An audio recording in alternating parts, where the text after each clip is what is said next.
I am Janet Davis, and I will be your reader for today. The theme for 2023 is Living Out Loud.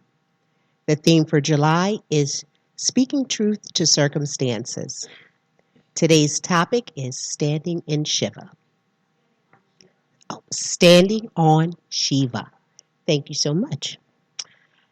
Richard Rohr wrote, "We are all become a well-disguised mirror image of anything we fight too long or too directly. Most frontal attacks on evil just produce another kind of evil in yourself, along with a very inflated self-image to boot, and incites a lot of pushback from those you have attacked." Mystic author and teacher Ken Wilber wrote, "In all the mystical traditions the world over, one who sees through the illusions of the opposites, such as good and evil, is called liberated. They are freed in this form from the fundamental nonsensical problems and conflicts."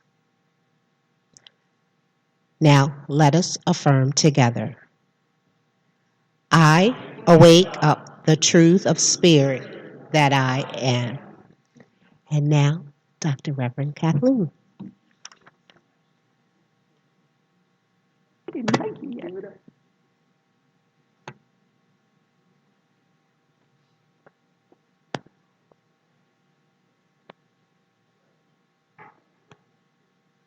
Those are two very powerful quotes to contemplate for sure. Thank you so much, Janet. So this month is about speaking truth to circumstance and standing on Shiva. We're going to be drawing upon a Hindu teaching story today to illustrate our spiritual principles. So circumstances, this is our teaching. Circumstances are never the ultimate truth. They are shifting and changing. So from a spiritual perspective, they are effects of something invisible that we call consciousness. And in our world experience, there is this thing called collective consciousness of humanity.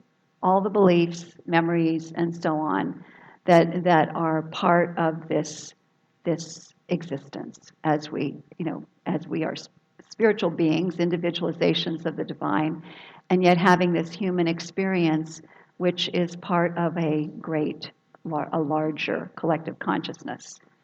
Now, the collective consciousness can have some things in that are positive, but there also may be things in it that are life-draining and don't support us. And one of them is the spell of the illusion of separation.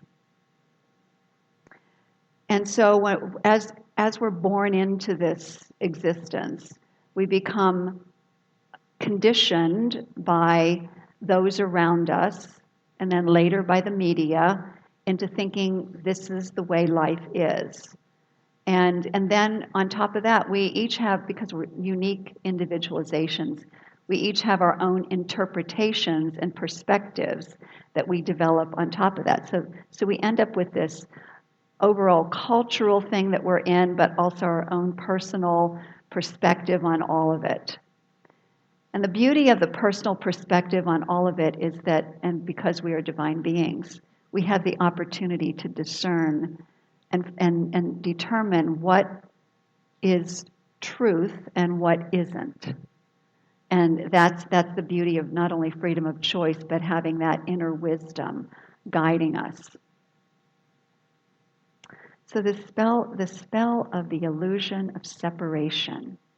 Now, last week I talked about how we are hypnotized, in a sense, we're in a trance of separation, or I'm going to say we may or may not be. I'm not going to speak for you, but in general, humanity is in this spell, being hypnotized by the conditioned mind, the collective consciousness.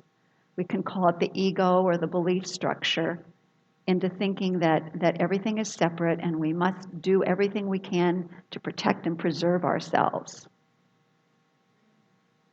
So as we realize that the cause is within us, then we can participate in creation consciously instead of unconsciously, and begin to create a different experience for ourselves. And because we're all interconnected, as we shift within, we help to shift all beings everywhere. So today, we take a look at the consequences of living under the trance of illusion of separation, and then the steps to snap out of it. Snap out of that trance. And so what I'm going to be talking about is standing on Shiva, which means it represents spiritual truth, taking compassionate action, and the importance of trusting in divine timing. So let's begin with the story, this Hindu teaching story. And when I realized that this was something that CSL was offering, my first initial response was, this is kind of gross. But then I said, okay, I'm going to be curious, and I'm going to read it again, and I'm going to see what it teaches. Because if you remember, not only do the stories in these ancient texts are not meant to be taken literally, they are teaching something about consciousness. Information that will let us know how to rise above that consciousness of separation and to step into oneness consciousness and love and compassion and those kinds of things. So this is how it goes. Bear with me here. There was a battle between the gods and the demons were winning. The gods turned to Durga, the goddess of compassion and mothering, to do something. Out of her forehead sprang the fierce warrior goddess Kali. Kali proceeded to destroy the demons, but in her rage, she kind of went into a rage of righteousness, let's say.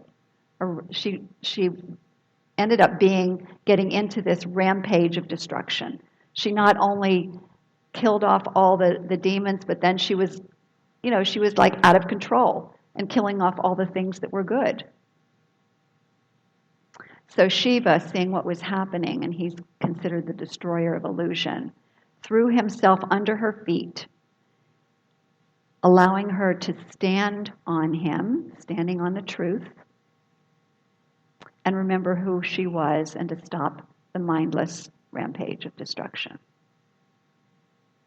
Everybody with me so far? So therefore, we have this term called standing on Shiva, standing on the truth. We call it standing in the truth, but for today, let's talk about standing on the truth. Truth is our foundation.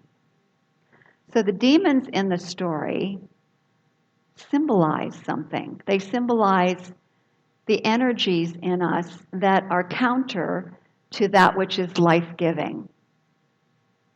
And that shows up as fear and anger and resentment and all of those things, and results in things like illness and depression and trauma and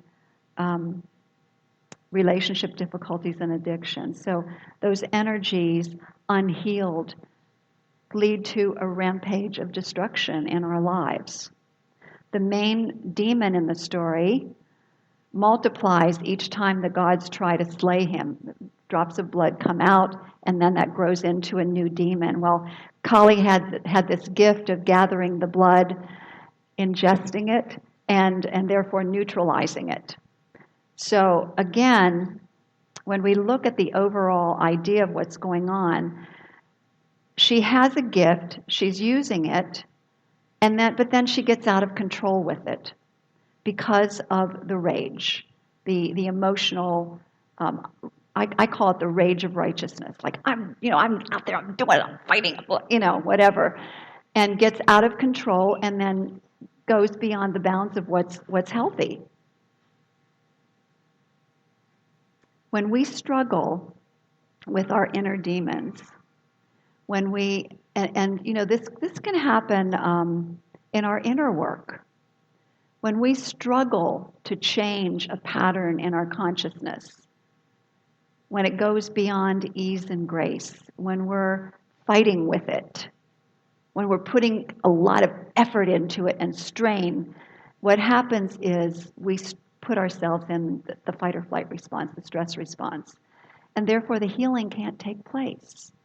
So that's why we often say, be gentle with yourself in your spiritual practice.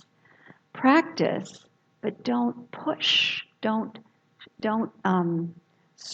stress yourself out in the process.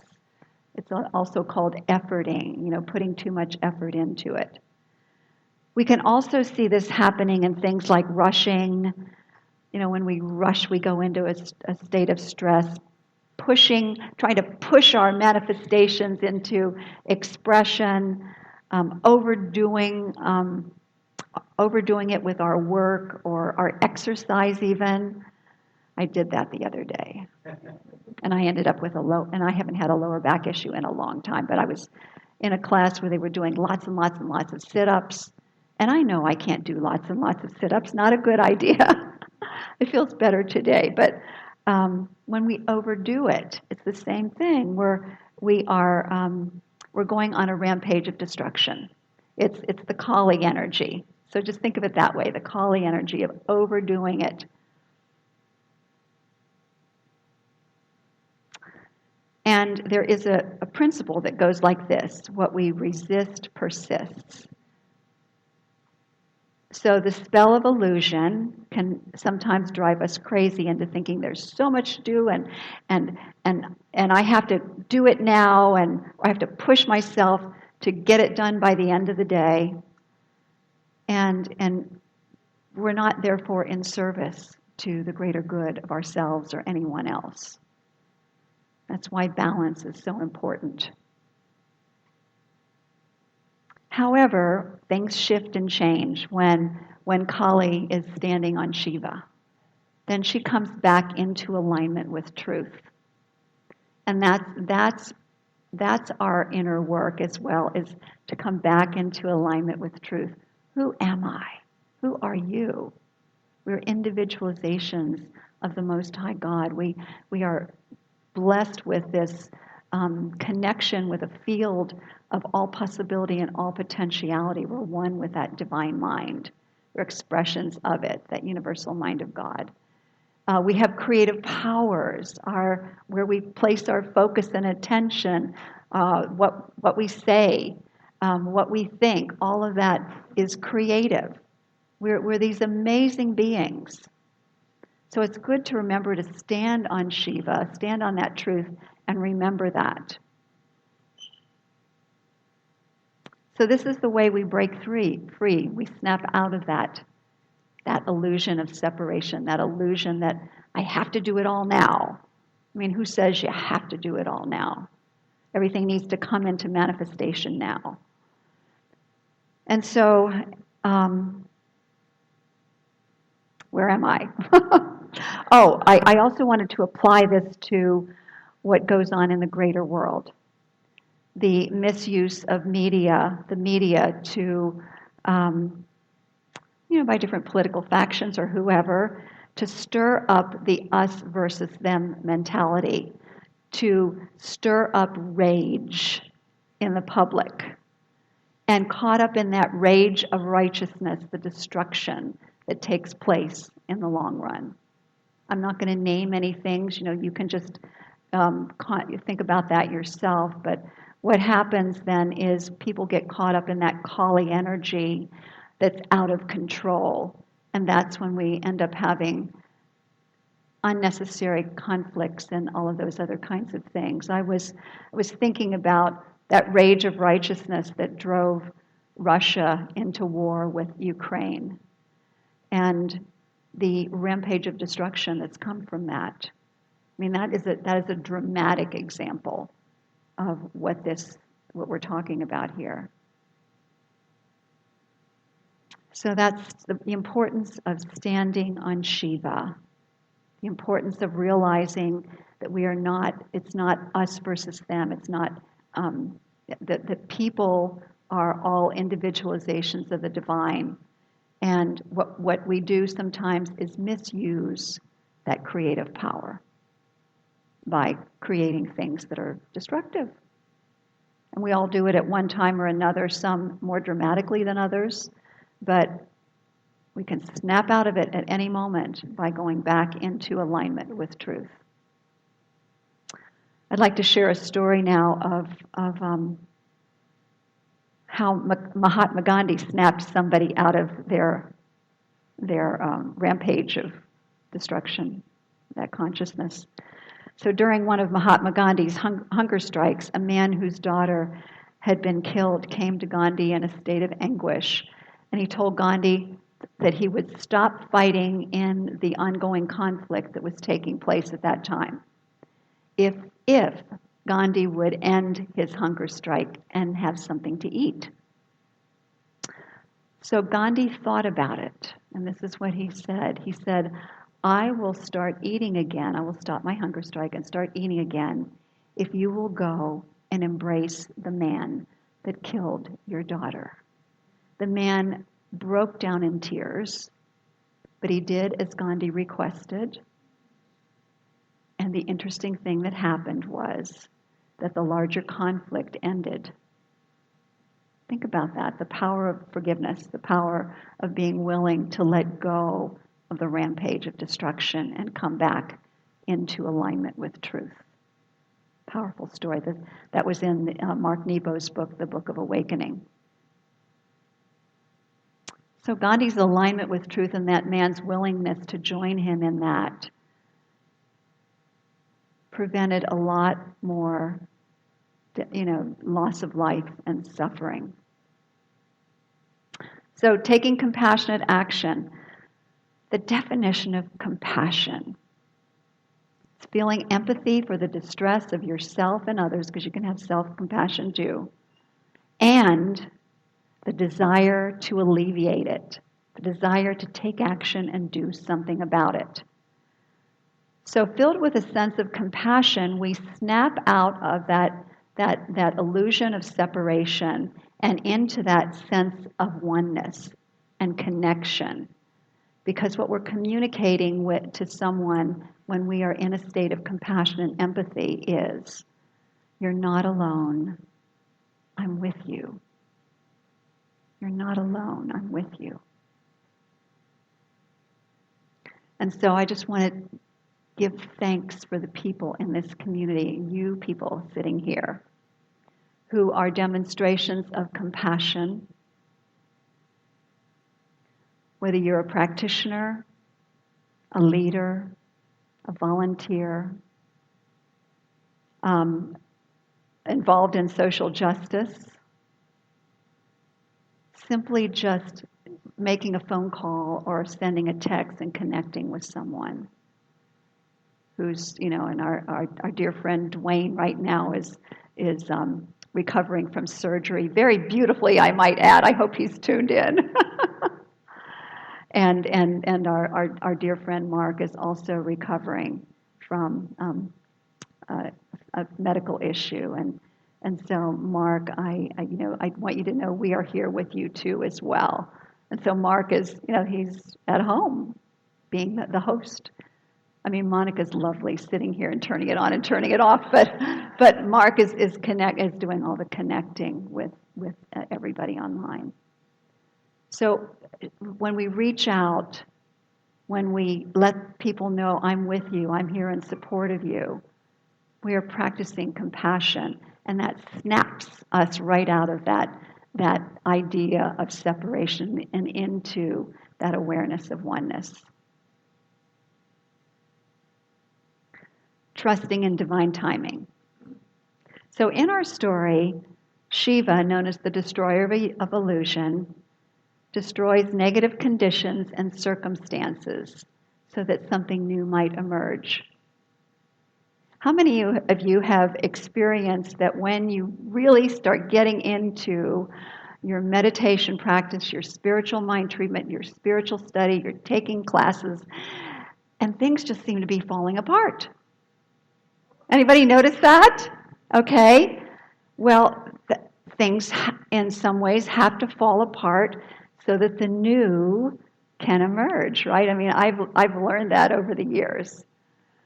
And it can look like, like maybe that job that I wanted was um, didn't pan out, or the one that I have kind of, well, they don't need me anymore or whatever. But then what I'm realizing is all my inner work is changing my vibrational frequency, and I'm inviting higher expressions, higher demonstrations of life into my being.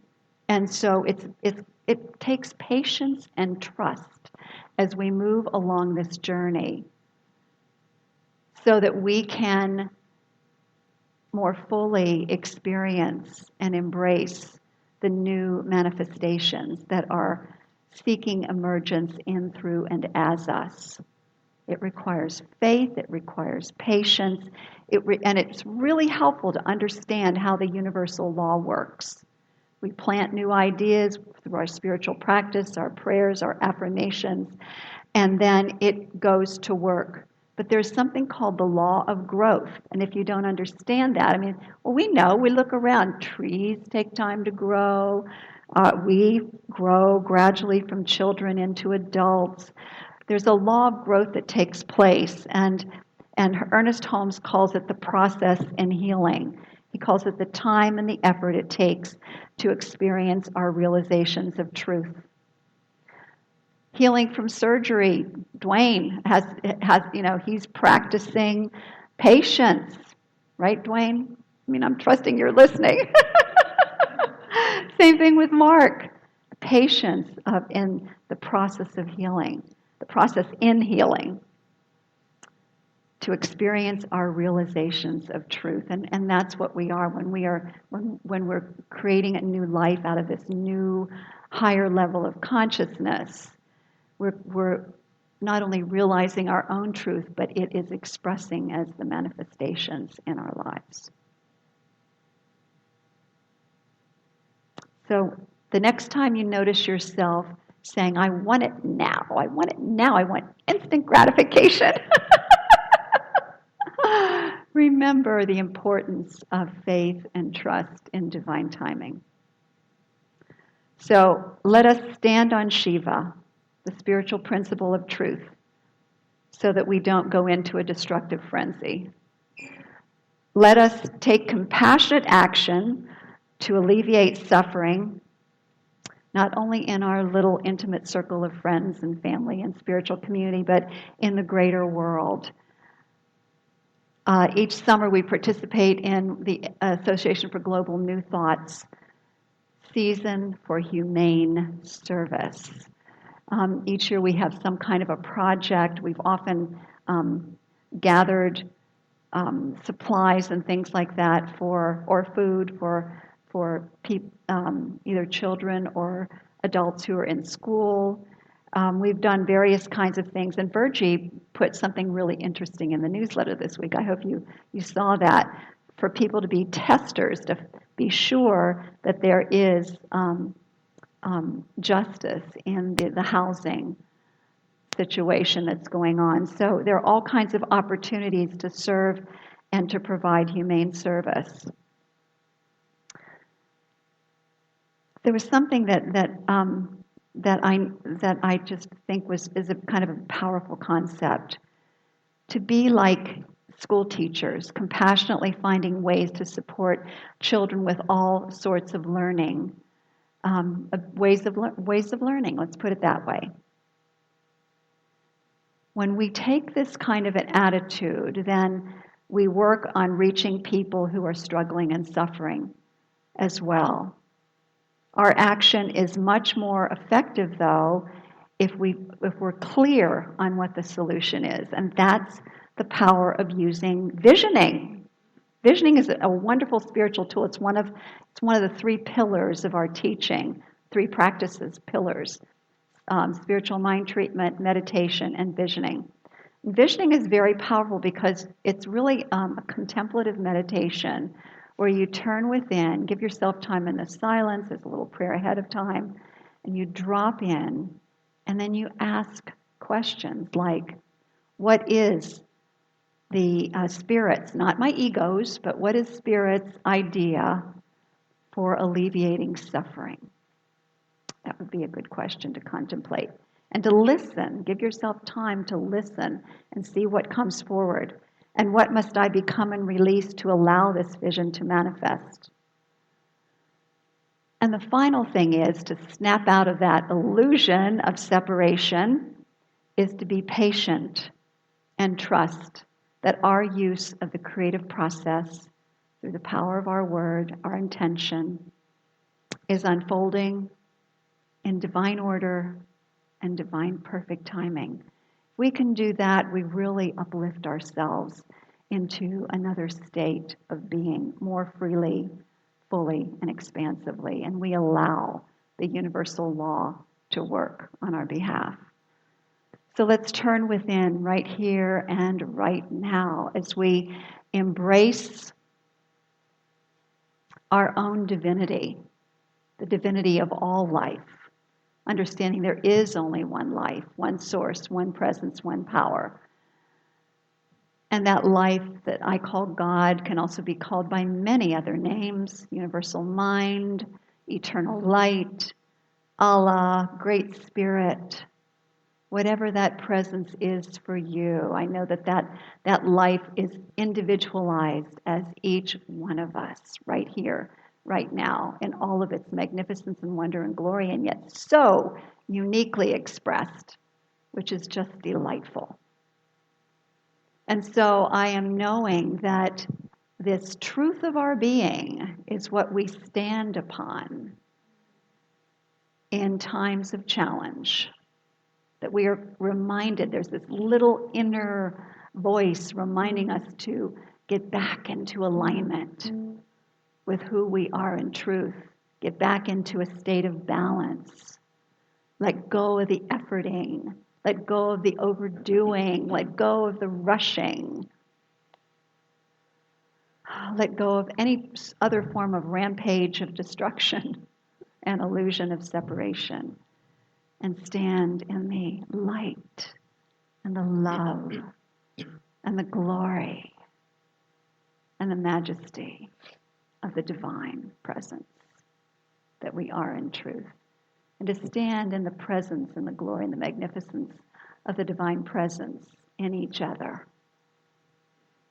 So I know that this is happening right here and right now, that we are more awake than ever to who we are. We are definitely leaders standing on the leading edge of the great awakening in this community.